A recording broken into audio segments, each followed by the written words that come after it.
Hello and welcome to the Matt's Movie Reviews podcast. I am your host, Matthew Pejkovic, and this is episode number 588. Releasing February 22 in Australian cinemas is Baghead, a supernatural horror thriller in which a young woman inherits a rundown pub, only to find that this property comes with a special tenant, Baghead, a shape-shifting creature that will let you speak to the dead, but not without a heavy price. Starring Freya Allan, Ruby Barker, and Peter Milan, Baghead is a gloomy and mood-filled exploration of grief, temptation, and messing with monsters in the dark. And joining me now is the director of Baghead, Mr. Alberto Corredor. Alberto, how are you today? I'm very well. How are you, Matt? I'm very well, thank you. I'm a big fan of horror movies, and watching your film, it kind of something struck me. Not many horror films are set in a pub. I can't even think of many films, let alone set in a pub. Where did the idea come from to have the basement in which Baghead resides be underneath a pub? What's it about a pub or a bar that was the location that you guys wanted this horror movie to be set? Yeah, the story started well in 2017 for me. I was trying to finance a low budget horror movie, and I was looking for collaborators, looking for scripts, ideas, and I met Lorcan Rayleigh, who had written the short story for Baghead. It was already set in a pub, and with all the elements there. And for me, it was like you say, I always wanted to do something that is a bit out of the ordinary. I think it's very difficult nowadays to do something that surprises the audiences because we have all watched everything basically. So to have this setting was really down my alley because I'm a big fan of this realism, this magic realism, which puts supernatural elements in everyday life. And having a witch that can talk to the dead in the basement of a dingy pub, I think it was really a home run for me. The short was set in London. The movie is shot and set in Berlin. Berlin is a place where some great horror movies have been set in. Suspiria, Possession, just to name a couple. What is it about that city do you think works so well for darker horror movies? Do you think it has to do with the architecture? Does it have to do Yes. with the history? What do you think it is about that city of Berlin that works so well for horror? I think I've been always fascinated by Berlin. I live in Germany for 5 years in the past. And Berlin is one of those cities like you're spot on.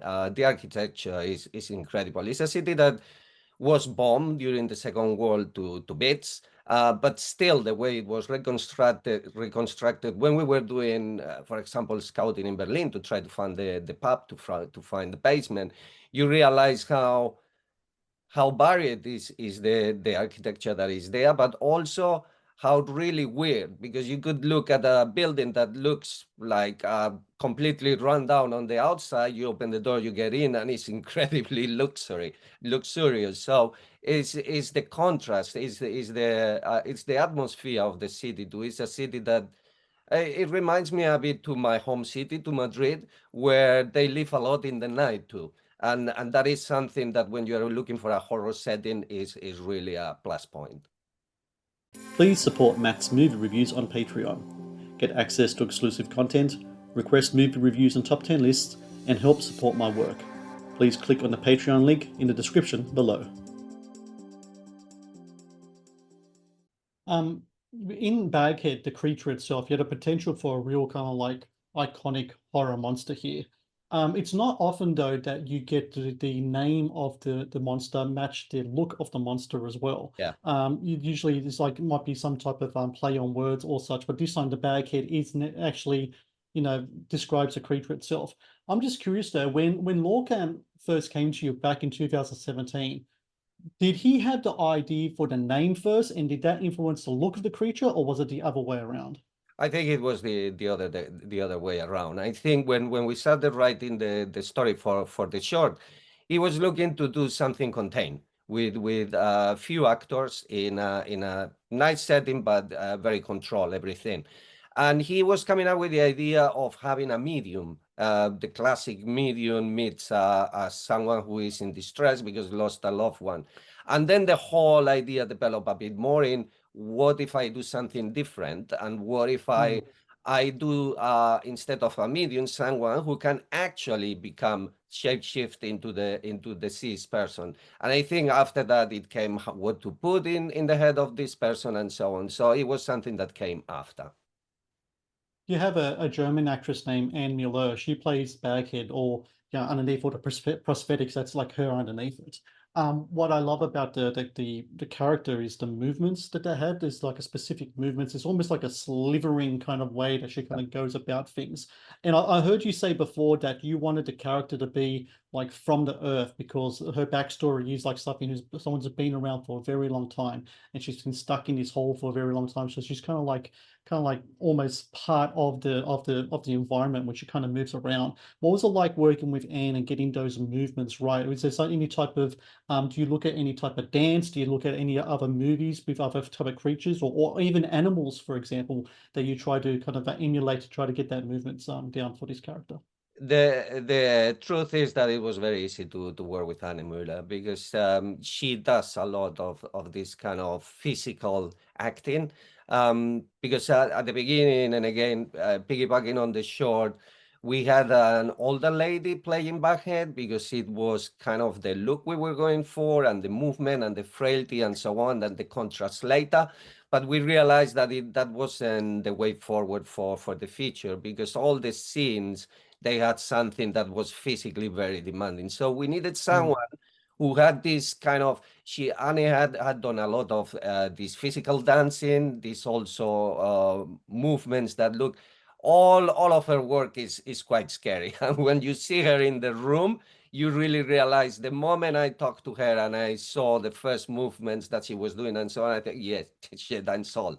She's the right one for Baghead. And I think she does an incredible job, because she can also balance these moments where you want to show a bit of vulnerability, even if the witch is playing it, and the moments where really she goes for the kill, where she is moving around like a possessed person. Yeah.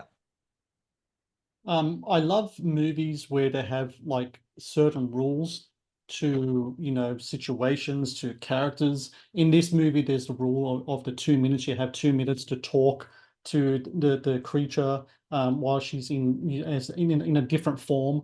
Where did the whole 2 minutes kind of thing come from? Was that something that was right there from the beginning of the short? And were there any other rules that you thought of maybe put it in there, but you kind of left on the wayside? I'm really curious about that. Yeah, the thing with the rules is a very important thing in horror movies, where you have to set up what are the basics, and so help the audience to understand everything. The 2 minute rule was there from the beginning, the same as the witch having to swallow the object that is brought to her, because we thought it was a very visual way of showing it. But the 2 minutes is crucial, because it's a big part of the story. It was already in the short, and in a sense is the way that this witch, this creature, keeps coming back, you coming back for more. It's like creating an addiction, because if you want to solve something from your past, some of the grief that you have, and you want to get your closure, it's very difficult, almost near impossible to get it done in 2 minutes. So by putting a clear time limit, we also feed into this, what happens after the 2 minutes. And after the 2 minutes, the witch is in control. So you're not talking any longer to the dead person that you wanted to talk. You're talking to the witch, and she starts messing up with you. So the 2 minutes again was relevant into creating this relationship of addiction, but also of poisoning of the mind of the person who's in front of the witch. When it came To keep with your question, there were many rules that we discussed that we could add, but at the end of the day, you want always to have a clean set of rules that everyone can understand, and not keep adding to it, because whatever you can add, it could be maybe good for a plot point, but it's going to get confusing, and it doesn't really add to the story. The Matt's Movie Reviews podcast is brought to you by TeePublic. TeePublic is the world's largest marketplace for independent creators to sell their work on the highest quality merchandise. With over 1.2 million designs, TeePublic is sure to have something you love. When you do the backstory for the witch character, for the character of Baghead, her backstory does evoke sympathy in a lot of ways, because you're referencing things in the past that have happened to witches, and in doing so, you bring about a very kind of tangible kind of quality to it. But when you yourself, as the director and filmmaker, look at Baghead, the character, do you look at her as a victim or as a villain? I think there is no. I'm not very in love with this black and white looking at characters, because there are always nuance. There are different shades of gray, and with the witch, and spot on what you're saying is it was was in my head when creating the character of the witch. I always been a sucker for witches in terms of looking at their history and how were they in real life. And I wanted to put some of that, because at the end of the day, they were not the villains in the stories. They were actually the victims. And in this situation in the pub, in this going through the hundred of years that she's been prisoner in that basement, nobody really, even our protagonist, even when Iris arrives there, they don't see really like, oh, what is she doing there? Why are they mistreating her? Why are they using her? Straight away, because she's a supernatural entity, because she doesn't really communicate with you, and because she's been there forever, people start using her. And I wanted to make also a point of that, a point that sometimes you look at something that you think is bad or evil, but actually it's not. Even what she does is like when you go in the water in Australia and there is a shark. Sharks are sharks. That's what they do. Mm. It's nothing evil about it. So don't mess with them. And that's a bit of the part of the story that I wanted to introduce in the mythology of the witch. Yeah. You going back to that shark analogy about don't messing with them. I always find it interesting how in horror movies characters can't help but mess with the dark arts. They can't help but mess with the dark spirits, and a lot of times they think they're in control. The character that Freya plays in your movie, she thinks she's in control. She thinks she's in control of this. Finally in control of this destiny, because she's never had control in her life ever beforehand. Um, and I think a lot of that comes down to temptations, like the temptation of having a power that's beyond them. Is that something that you kind of like foresaw in the character as well, or in the situation, that all these different guardians, all these different gatekeepers, they think that they are in control of the situation, but when it comes to something to do with the dark arts, or whatever, there's always a manipulation coming from the other end, and they're never going to win in the end when you think about it. Because I don't know about you, I never mess with things like that ever, because I don't know what the ending's going to be. I'm not going to touch a Ouija board. I'm not going to do anything, because like I never always say, it's almost like a philosophy of mine.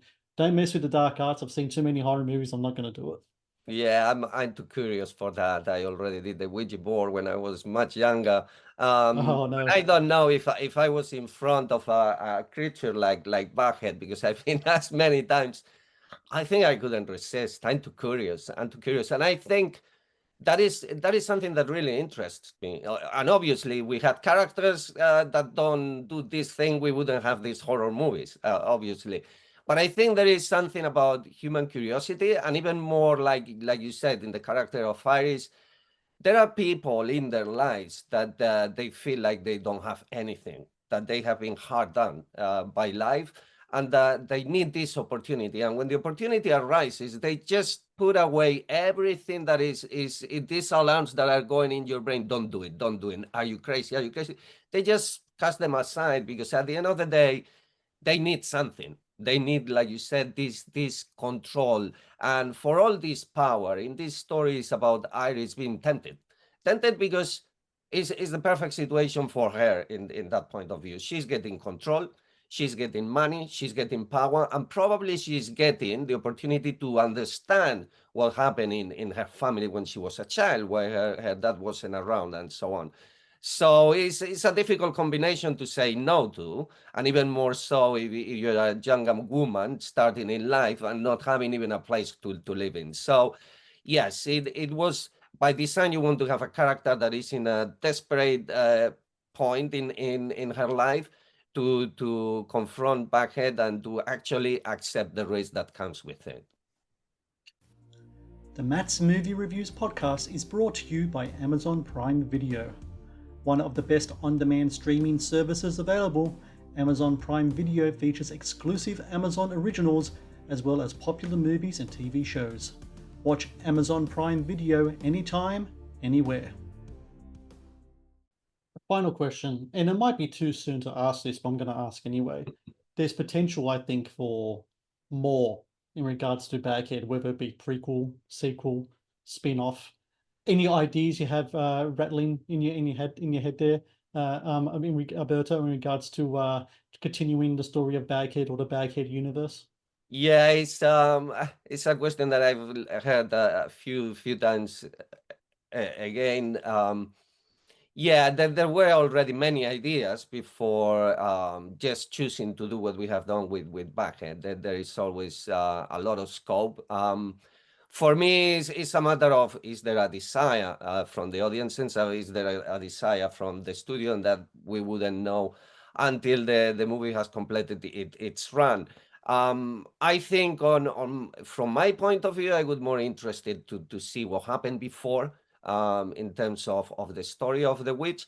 But I also have to say, I've been with this project and with this character for the past 6 years, so maybe for me it's a moment to think about moving on. So, but you never know. Time will tell. We will see. So for everyone out there listening, February 22 in Australian cinemas, Baghead. If you want to go and watch a great kind of moody, dark, gothic horror movie, I really recommend checking out Baghead. Go there with go friends, because you'll need someone's arm to grab hold to when watching this movie. And Alberto, I thank you so very much for your time today. Congratulations on the movie. Best of luck with the film's release, and hopefully we talk again in the future. It's been a pleasure. Thank you very much, Matt. Thank you. It's been a pleasure, Mr. Hyde. Thank you for watching the Matt's Movie Reviews channel. Please subscribe for more reviews, podcast interviews, and exclusive content.